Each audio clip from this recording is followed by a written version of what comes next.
Quero apresentar agora o rapaz que está comigo, que é um dos grandes artistas também do Brasil, que eu tenho a honra de ter como companheiro desde os 13 anos de idade, Wagner Tiso.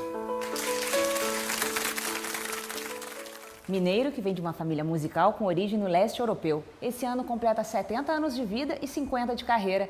Pianista, compositor, maestro, criador de inesquecíveis trilhas sonoras para o cinema e agora diretor daqui do Museu Villa-Lobos. A nossa entrevista de hoje é com Wagner Tiso. Wagner, muito obrigada por nos receber aqui no museu. Como é que começou a sua relação com o cinema lá em Três Pontas, em Minas Gerais? Começou muito bem. Eu com o Milton, inclusive, a gente ia ver os grandes filmes de Hollywood daquela época, né? O Cinemascope era a única cidade no sul de Minas que tinha o Cinemascope, né? Então aquelas trilhas sonoras maravilhosas, a gente ouvia aquele estereofônico e virou uma paixão, virou uma paixão. Às vezes eu ia no cinema para ouvir a música, mais do que ver o filme, né? Só filmaço mesmo daquela época, o Cinemascope. E aí foi uma paixão de cinema com música, né? E como você começou a perceber as trilhas sonoras dos filmes e como isso modificou a sua música? Sim, aí depois é um processo quando isso virou um trabalho, né? Virou um trabalho, como que acontece com a trilha sonora? Você discute o filme com o diretor, você recebe uma sinopse, começa a estudar os personagens, as tramas e tudo aí você vai ver se tem que ter terror, comédia e personagem, né? Os personagens, a cabeça de cada personagem, como é que é, isso tudo vira música, né?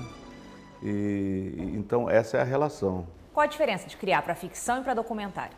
A ficção é fantasia, né? É uma coisa que as pessoas idealizam. O documentário é o real, é o que aconteceu mesmo, né? São duas coisas diferentes. Na realidade, o documentário você cria mais temas musicais do que climas, né? Porque a história já está ali contada e está sendo mostrada, né? Existe uma fórmula para fazer trilha sonora para cinema? Cada um tem um processo. A maioria desse tipo de documentário que eu fiz foi com o Silvio Tendler, né? Ele já tinha, então, ele tem um esquema de fazer isso, né? Então, o que ele pedia era só isso, por exemplo, dá um exemplo. Eu preciso aqui, como o Django, que é a vida de João Goulart, né? Presidente. Eu preciso aqui de uma música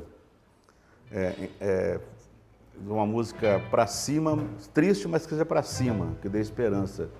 Eu matutei, o que eu vou fazer? Eu fiz uma música chamada Tema de Django, que era uma música triste, porém em tom maior, ela levanta, né? A música levanta. E essa música era o tema de Django, que depois o Milton botou a letra, depois do filme, e se tornou o Coração do Estudante. Quero falar de uma coisa. Adivinha onde ela anda?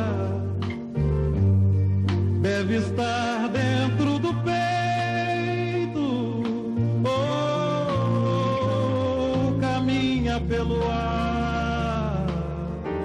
Pode estar aqui do lado,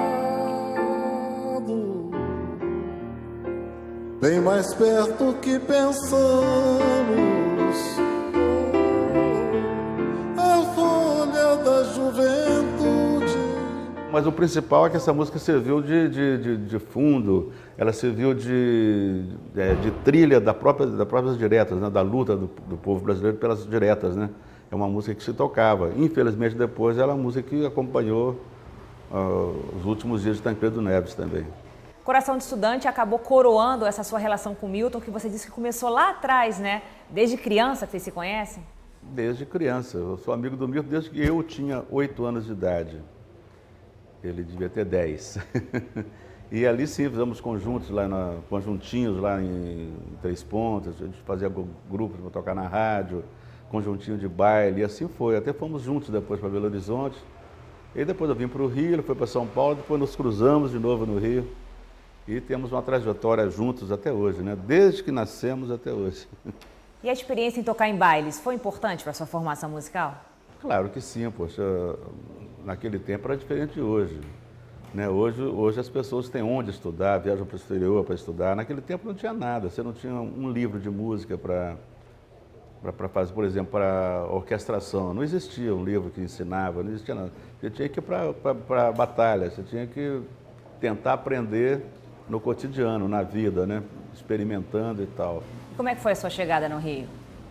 Depois que fomos para Belo Horizonte, eu e o Bituca é o Milton, né? Acho que todo mundo sabe disso. A gente fez várias coisas. Tinha um grupo lá do Pacífico Mascarenhas, que a gente cantava no grupo, era o grupo vocal do Pacífico Mascarenhas, chamava Sambacana. A gente veio gravar aqui, né? Aqui, que eu digo, aqui no Rio. E gravamos a metade do disco e ficou a outra metade para gravar daí um mês, né? Mas eu fiquei encantado com o Rio, né? Eu queria ficar perto daquela coisa que estava acontecendo no Rio, bossa nova, o jazz, coisa nova para na minha vida. Aí me escondi, comecei a dormir nas pracinhas e tal, e ia para as portas de boate, né? Para tocar o que eu aprendi nos bailes da vida, né? Então, eu aproveitei essa coisa dos bailes da vida para tocar nas boates, arranjei emprego graças a isso, né? Tocava no Drink com Calbi Peixoto, isso para mim era uma glória, tocava nas boates da noite do Leme, ali do Rio. Paulo Moura, que é o grande saxofonista, infelizmente já não está entre nós, ele me encontrou tocando na boate Arpégia, que era do Valdir Calmon, tocava lá, revezava com o próprio Valdir Calmon. Ele me convidou, falou, olha, o nosso pianista está indo estudar nos Estados Unidos e nós precisamos de um pianista para o quarteto. Me falaram que você é um rapaz muito promissor, que você tem muito bom gosto. Eu falei, pô, legal. Fiz um teste com o Paulo Moura, ele me aprovou. Aí deu um upgrade, né?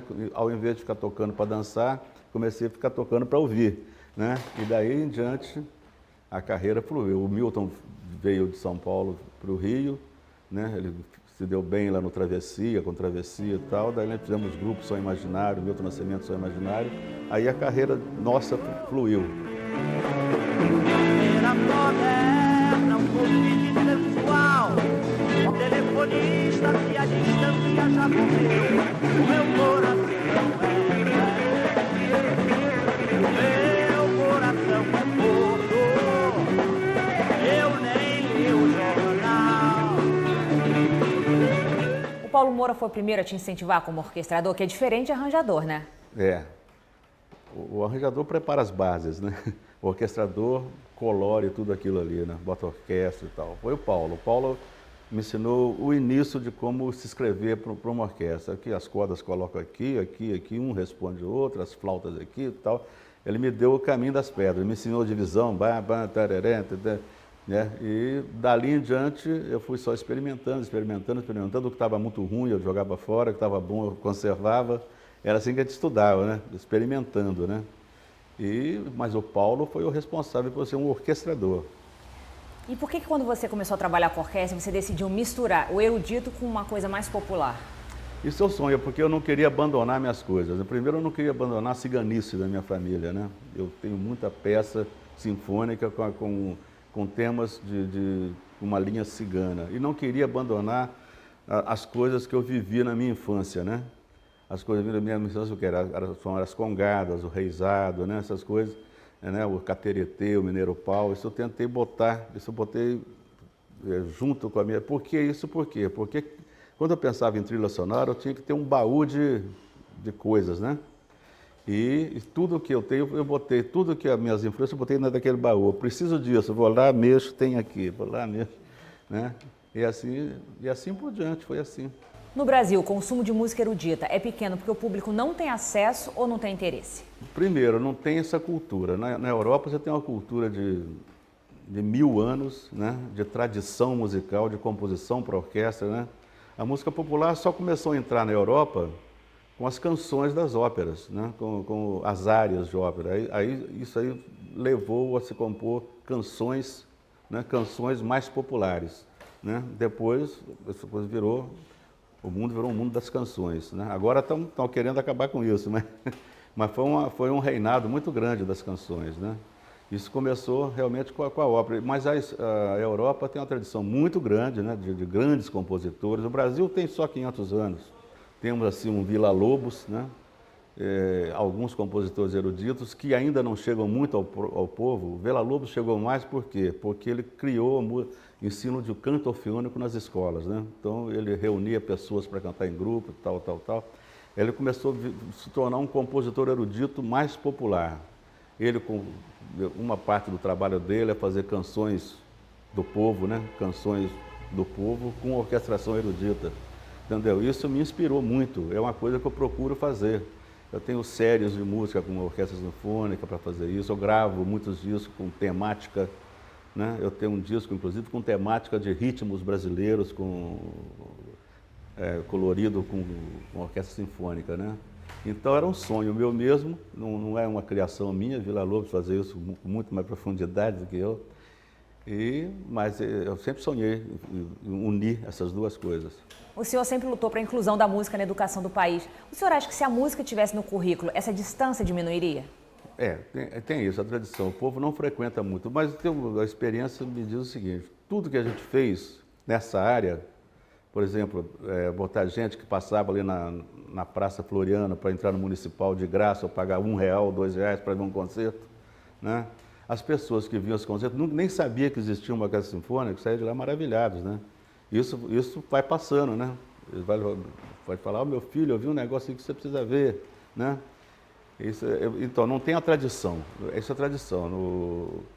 Eu lembro, por exemplo, lá não sei se Madrid ou Paris, que eu pedi para a faxineira, a pessoa que atende hotel, né, no quarto, né, ela uniformizada, eu preciso disso, falando, não posso, só depois das 8 da noite, porque agora às 6 horas tem um concerto sinfônico na Catedral de Notre Dame, eu não posso perder. Então, ela tem a tradição de ir ver o concerto sinfônico, né?